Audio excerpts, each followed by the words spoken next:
Have you ever wondered why it seems like only a small fraction of humanity achieves true greatness? Many believe that an extraordinary life is reserved for the chosen ones. But what if I told you that the secret lies in the choices you make every single day? It might sound counterintuitive, but the truth is that the path to greatness doesn't begin with talent or luck. It starts with sacrifice and courage. We live in a world filled with promises of quick rewards and effortless solutions. Get rich in 30 days. Lose weight without trying. Discover the secret to success in one click. These ideas sell well, but they can never sustain real greatness. The journey to truly stand out is tough, filled with challenges and often lonely. But that difficulty is exactly what separates the dreamers from the doers, the ones who merely aspire from those who actually achieve. So what about you? Are you ready to uncover what it really takes to pay the price of greatness? Because in this conversation, we're going to explore why so few reach the top and learn the steps you can take to transform your life and join the ranks of the elite. Let's dive in. Philosopher Soren Kierkegaard viewed life as a constant crossroads, where every decision either brings us closer to or pulls us further away from greatness. He challenges us to leave behind what he called the aesthetic life, a path defined by seeking pleasure and temporary comfort, and to embrace the deeper purpose found in the ethical life or even the religious life. Imagine someone who chooses to leave a stable but uninspiring job to chase a dream that ignites their soul. It's not an easy choice, but it's one that leads to a life filled with meaning, where every step feels like it has a greater purpose. How often do you stop to question your decisions and ask yourself, am I just going through the motions, or am I striving for something greater? Kierkegaard confronts the comfort zone we all fall into, the one that keeps us procrastinating or accepting less than we deserve. Think about someone who leaves their hometown to study abroad, facing the unknown but pursuing growth. This shift toward the ethical life demands courage but opens doors to discoveries that can only be found outside of our comfort zones. But here's the deeper question. Are you willing to pay the price? The ethical life doesn't promise constant happiness. Instead, it offers a unique kind of fulfillment, the kind that comes from personal growth, learning, and a profound understanding of yourself. However, choosing this path also means facing the burden of freedom, something that Jean-Paul Sartre explored with intensity. Sartre described freedom as both a gift and a source of anguish. He famously said we are condemned to be free, meaning we are constantly responsible for our choices, with no external excuses or support systems to lean on. Imagine someone deciding to leave an unhappy relationship. The freedom to make that choice is there, but so is the fear. What if I'm making the wrong decision? This is the delicate dance between courage and hesitation that defines the human experience. According to Sartre, this anguish isn't something to avoid but something to understand. It arises because we are fully aware of the weight of our decisions. Picture a young entrepreneur dropping out of college to pursue a business idea. Criticism looms, self-doubt creeps in, but deep down, they know this freedom is the only path to achieve something truly extraordinary. The question isn't whether fear will appear. It always will. The question is whether you'll act despite it. This is where many falter. The mind clings to the safety of the familiar, seeking refuge in places where responsibility feels less oppressive. But it's precisely in these moments of confrontation that we have the chance to shape meaningful lives. Sartre asks us, implicitly, will you embrace this freedom, or will you let fear hold you back? This brings us to the realization that greatness isn't handed to us. It's forged through effort, something Hegel explained masterfully. For George Wilhelm Friedrich Hegel, greatness is born from sacrifice and continuous effort. He used the metaphor of the master and slave dialectic to illustrate this idea. The slave, through relentless work, transforms both themselves and the world around them, while the master, indulging in idleness, stagnates. Think about someone waking up at dawn every day to study for a competitive exam. The exhaustion is undeniable, but each day's progress shapes them into someone more resilient and prepared for success. Hegel believed that work isn't just a task, it's a means of self-construction. When we face contradictions and challenges, we're forced to think critically, innovate, and persevere.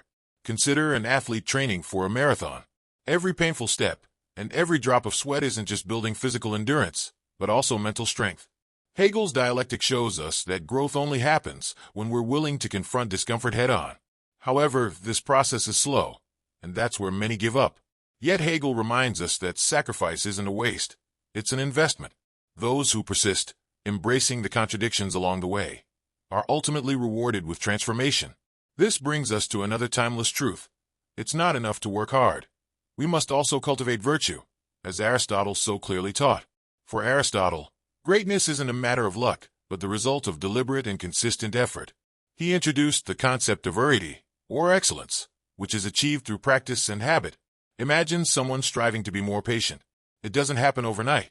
With every small interaction, every moment they take a deep breath and choose calm over reaction, they're gradually building patience as a virtue. Aristotle compared virtues to muscles. The more you use them, the stronger they become. This applies to all areas of life, from courage to generosity. A student who dedicates themselves daily to studying complex philosophical texts isn't just learning. They're cultivating intellectual excellence. This practice sets them apart from those waiting for results without putting in the effort. Aristotle knew that consistency is hard, especially when results take time to appear. But he also knew that true greatness requires patience and persistence. The fruits of virtue take time to blossom, but when they do, the rewards are immense. This brings us to Nietzsche, who challenges us with a provocative question. Would you live this life again and again for eternity? Nietzsche's concept of the eternal return asks us to imagine our lives as an infinite cycle where every decision we make repeats forever. Would your choices fill you with pride or regret? Think of someone who spends their days neglecting their dreams in favor of pleasing others. If that routine were to loop endlessly, what kind of legacy would it leave behind? For Nietzsche, committing to greatness means living each moment as though it were eternal, making decisions with purpose and conviction.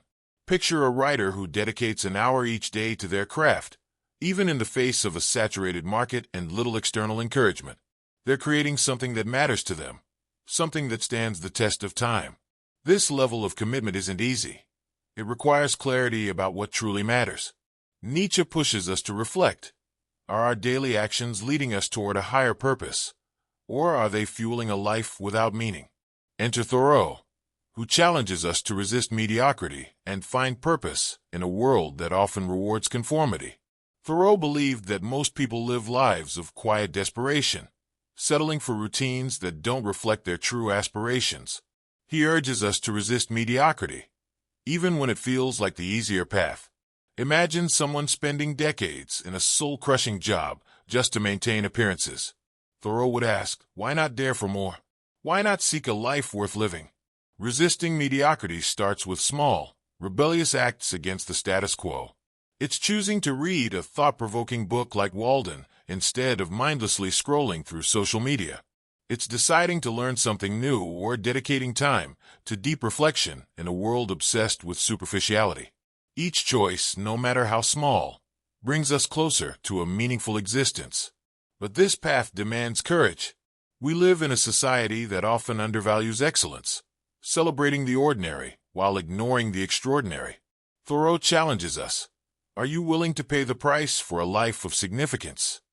To do so, we must master not only our external actions, but also our internal world, a lesson the Stoics, like Epictetus, understood deeply. Epictetus believed that greatness begins with self-mastery. Until we learn to control our desires and emotions, we remain prisoners to our impulses. Think of the mind as a wild horse. Without reins, it runs aimlessly. Self-discipline is the tool that allows us to channel that energy constructively. Even something as simple as a daily meditation practice can turn a chaotic mind into a force of focused thought. The Stoics taught that while we can't control what happens around us, we have full control over how we respond. Imagine someone frustrated at work. Instead of reacting impulsively, they pause, breathe, and choose a rational approach. This practice not only preserves peace, but also paves the way for wiser decisions. Epictetus reminds us that self-mastery begins with small habits. Resist procrastination by reading a chapter of a book before bed. Small victories build discipline and prepare us for larger challenges. Applying these principles in a fast-paced, ever-changing modern world can feel daunting, but Bauman offers insight on finding stability amidst the chaos of liquid modernity. In Bauman's Liquid Modernity, everything feels temporary, from relationships to life goals. Pursuing greatness in this environment becomes an act of defiance. Imagine living in a world where most people chase likes and instant gratification. Bauman challenges us to seek solid purpose in a culture that thrives on distraction. This pursuit requires intentionality with how we spend our time and energy.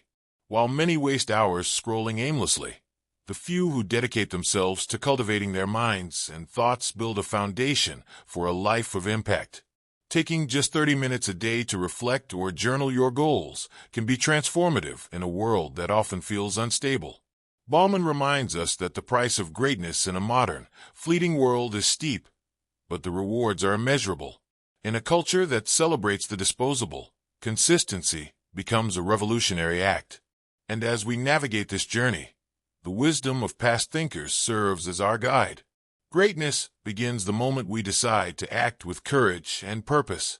Now that you understand what it truly means to pay the price of greatness, the final question is, what will you do with this knowledge? Will you stay trapped in the comfort of mediocrity? Or will you take the first step toward an extraordinary life? Big changes start with small decisions, like taking control of your mind and your choices. Are you ready for that? Reflect on everything we've explored here. What can you change today to start your journey? Choose one concrete action, whether it's studying a subject you've always been curious about, practicing self-discipline, or simply questioning yourself more deeply. Greatness requires effort, but the rewards can transform not only your life, but also the legacy you leave behind. If you're eager to keep learning how to shape your thinking and explore the depths of philosophy and the mind, subscribe to this channel and turn on notifications. Let's challenge mediocrity and create a lasting impact together. What will your next step be? I'm here to walk this path with you.